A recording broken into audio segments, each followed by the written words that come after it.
Good afternoon, LinkedIn, and welcome to another live session. This time I have this week's podcast guest, Katharine Slattery from Mentoring Resources. Our podcast is coming out on Friday of this week at 6 a.m. GMT, so whatever time that means for you. And I thought it'd be a great opportunity to get Katharine on to have a quick chat about what to expect from the podcast that is coming out on Friday. So as mentioned, Katharine is from Mentoring Resources, and we're talking all things mentoring and how to implement an effective mentoring program. And I think it's important now more than ever to get those kind of things right, especially in light of COVID and with people working remotely. And it's a huge opportunity for organizations to implement a really effective program. So, Katharine, do you want to talk to us a little bit about the podcast and what people can expect and the benefits, I suppose, of having an effective mentoring program? Yeah, absolutely. And thanks so much, Aoife, for inviting me on the podcast. I listened to the podcast myself, so it was wonderful to be a guest on it. So I suppose we did talk about all things mentoring, and I'm sure you can find out from the podcast, I do love to talk about mentoring, so we covered a lot of ground. We talked about, I suppose, the importance of, if you're going to set up a formal mentoring program, I suppose some best practice, techniques in terms of that, and the importance of training mentors and training mentees as well. We did touch on, I suppose, the whole situation we're in right now, where there can be two main reasons for setting up a mentoring program in an organization. One might be to help onboard new staff.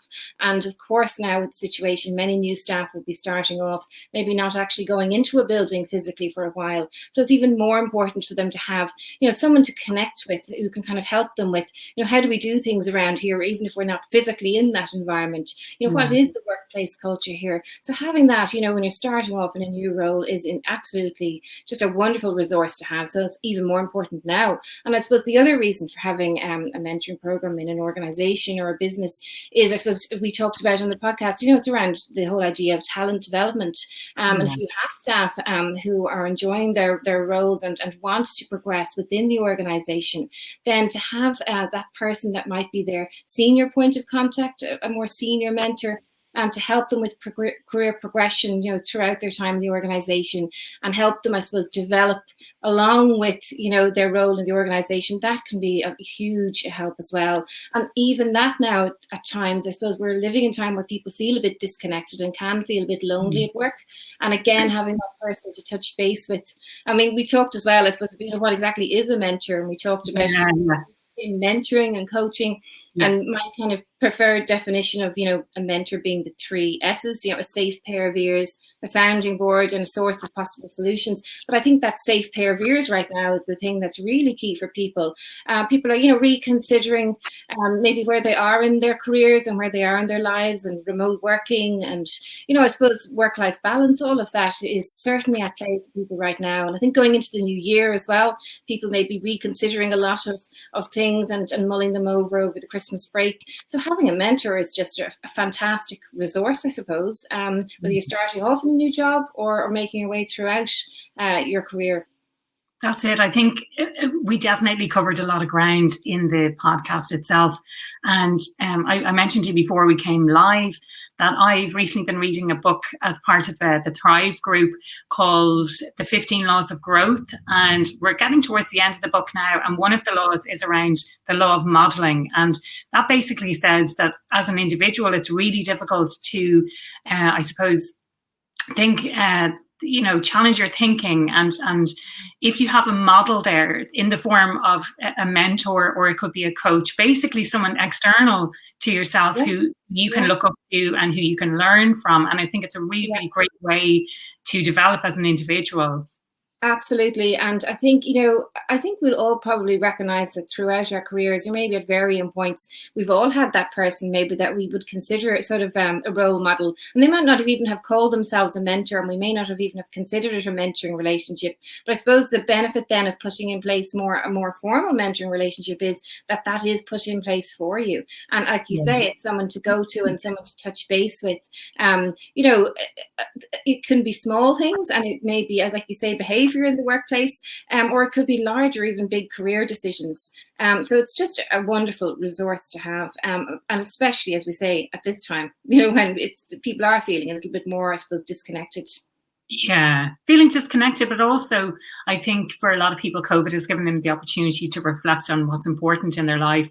And like you said, Catherine, about creating this opportunity for the safe pair of ears. So having a psychologically safe work environment. So even if that's just one person who you can voice your concerns to. Yeah. And the importance as well, Aoife, I think we talked about this too, of objectivity as well, because Yeah. people often have informal mentors in their lives, but they mightn't necessarily, have that objectivity that comes with a more, I suppose, formal setup where, maybe your mentor is initially a stranger and has absolutely no vested interest in any decision you might make. Yeah, exactly. We all probably do go to even friends and either senior colleagues and even family members and discuss career choices and just discuss decisions like that. But we're not totally sure all the time that we might be getting objective advice in return. Absolutely. And that's certainly happened in my career where I've made massive decisions. And like you say, some people, like certain people would have a vested interest in what you end up doing, whether it's leaving a role or moving country, which I've done several times at this stage. So yeah, having that objective point of view, I think is really, really important. But I mean, anything else that you'd like to share today in advance of the podcast? One of the things I think, that we certainly talked about, but I suppose I really think it's crucial, I suppose, in the whole area of mentoring is, the mentors themselves, the main thing is, I suppose, with a mentor, we often get asked, what is a good mentor? I mean, the first thing for me is that you're interested in other people and you're curious about other people. Because that's really the thing that you need first. You want to have that interest in helping somebody, but also interested in what makes, this person tick, and also that sense of the ability to be able to empathize with people, to be able to put yourself into their shoes. And often people sort of volunteer for mentoring roles because they feel, well, here's going to be my opportunity now to share everything I wish someone had told me. But it's really more about taking a step back and saying, well, what does this person actually need from me? And maybe some of that is stuff that, is relevant to my life and decisions I've made, but maybe some of it's totally different. So it's taking that step back and just saying, okay, is the advice I'm giving actually relevant to what they need? So it's about being interested in other people and also the all-important ability to listen. And I suppose in training programs and, any of the training programs that I give, it's all about, the importance of listening. That's, one of the key skills of being a mentor. And of course, that's the same common with coaching as well.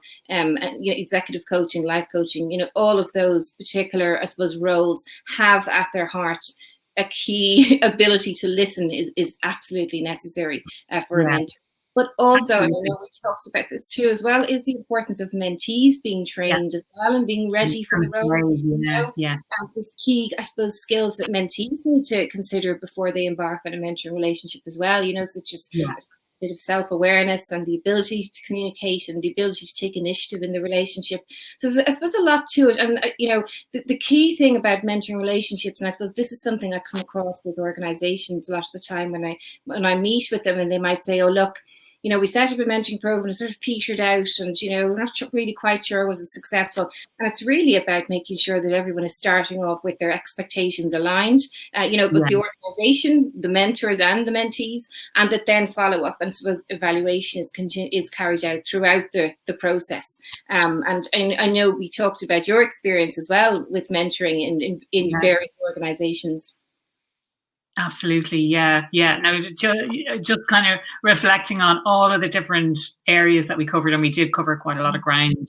And there's some really, really useful nuggets in there for anyone who wants to check it out. It'll be out on Friday, all the usual places. I'll be posting about it here on LinkedIn and across the board on social media.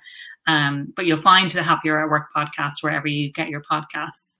So thank you everyone for tuning in live today, or if you're getting on the replay, do a hashtag replay and tag me in it because I won't get a notification unless you tag me. So thank you very much for tuning in today.